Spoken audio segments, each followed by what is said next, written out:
Up today on Race Day, the curtain closer in Atlanta, DW will have a special seat while Gordon gets set for a title. Atlanta needs a warm-up. It got one from Marcus Saturday, crowning a champ at a 500-kilometer crash fest. And roaring through Mexico's desert, rags to riches, 1,000 miles in the Baja.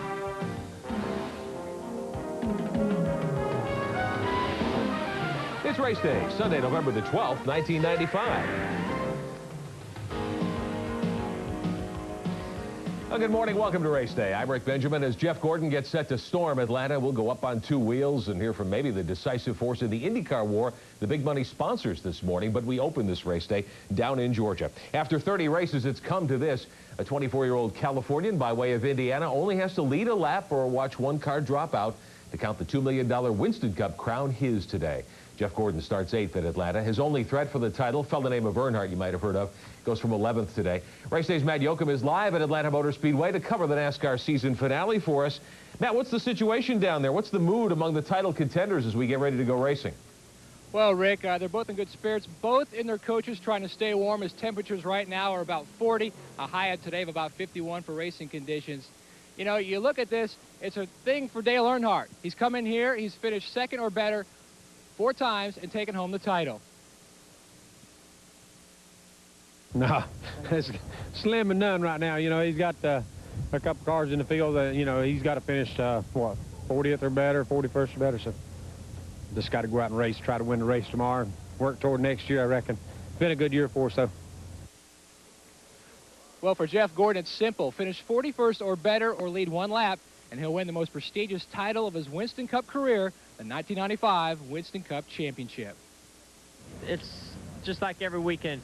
There is no planned strategy. I mean, no matter what strategy you have, it always changes. But I know that championship is the first thing on our minds, and you know, making sure we're not the first car out of the race.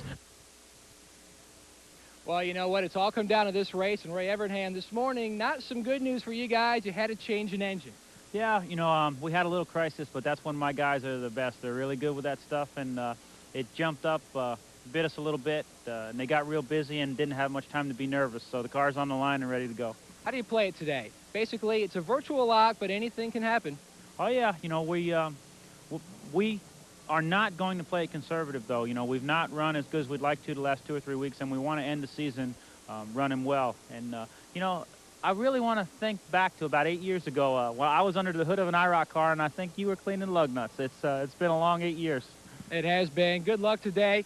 You know, one thing going on today, you know, these guys are going to probably win their first Winston Cup title, but you look back to 1984, that's when Colonel Rick Hendrick began his illustrious run to that Winston Cup championship. Rick? It's been a long time. They've certainly put in a lot of effort. Matt, while you have Ray there, what about the two Hendrick team shadow cars, the Jack Sprague car and now the Jimmy Horton car? I guess there'll be a driver change. What are they going to do today? Well, Rick, Jeff Purvis will start the car. Jimmy is in the hospital. He's in intensive care unit. He's got 2 broken collarbones, 2 broken shoulder blades, and a cracked 6th vertebra. But they think that he'll be out of ICU maybe sometime as soon as Tuesday. Well, that's good news indeed. All right, thanks, Matt. Thanks, Ray Evernham. We'll be back to Atlanta with a lot more coming up in minutes here on Race Day. Let's head south and west now. The world's best off-roaders gathering in the Baja this week, the annual Baja 1000. This year, the team started up in Tijuana. Final qualifying to set the field for today's Napa 500, and a few surprises. The biggest, Darrell Waltrip. After 112 straight races without a pole, Old EW pushed the Western Auto Chevy to the front with a speed of 185.046 miles per hour. Starting alongside is Ricky Rudd and tied Ford. Dick Trickle, what could be his last start for Coroner Bud Moore, will roll off 3rd. Check out Jeremy Mayfield. A big surprise there. He'll start 5th, with title contenders Jeff Gordon and Dale Earnhardt 8th and 11th. But when the green flag drops, they'll all be chasing DW.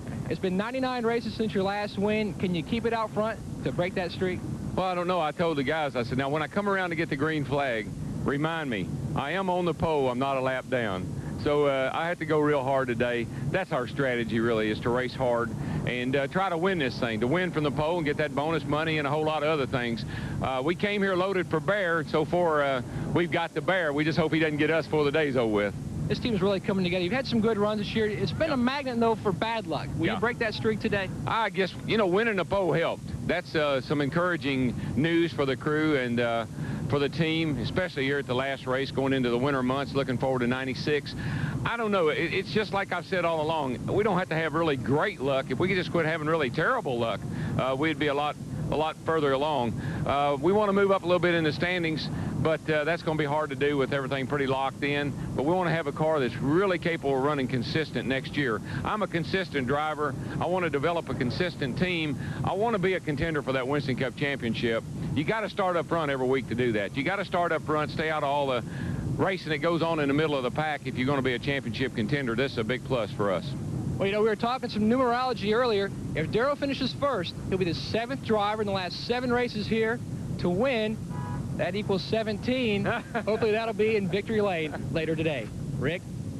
All right, thanks, Matt and DW. We wish you well today. We'll find out all about it coming up in a short time. A few moments ago, we told you about one racing legend who passed away, Bill Stropp, this week. Well, another one, a name you may remember, Indy 500 veteran Bill Cheeseborg died last Monday.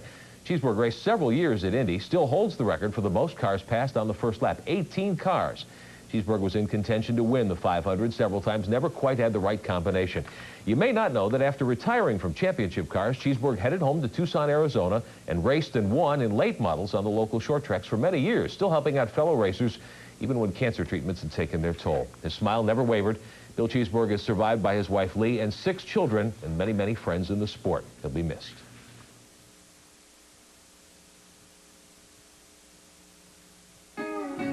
You'll find them here. The choice of top NASCAR and NHRA professionals. You'll find them In Hampton today. Will that affect the race, Matt?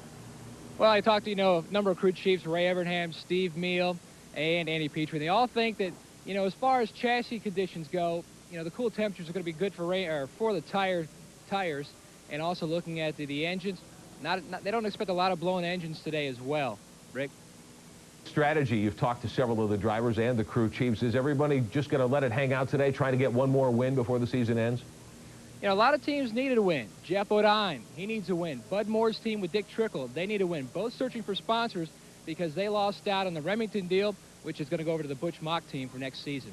All right, a lot to talk about. We'll see what happens this afternoon. Thanks. Race Day's Matt Yoakum will be at Atlanta Motor Speedway for us tonight. When we rejoin you at 7:30 Eastern, we'll talk to the Winston Cup champion. Everybody presumes it'll be young Jeff Gordon, but you never know. We'll see what happens there.